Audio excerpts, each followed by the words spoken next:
All right, so in this next video, I'm going to show you how to combine shapes to make new figures and then free transform them because that's like the theme of the show today.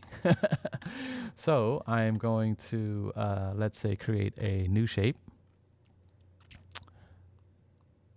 All right, let's have a rectangle right here.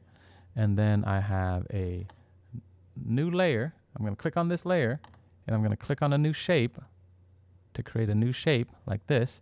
And then what I'm going to do is I'm going to use this option to combine shapes, subtract shapes, intersect shapes, and then exclude shape. You can mess around and then kind of figure out like how this works, but I'm going to show you how to combine shapes and then warp them.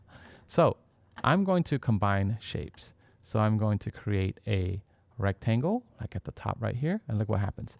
The shapes are going to combine because they are on the same layer. See, I made a new shape. And then guess what? We can do this. Click out of the shape that I created, click on this shape, go to edit, go to free transform, and then go to warp. And then check this out. Oh, look at that. We can warp this. Yo, let's go. Custom shape, baby. Let's go.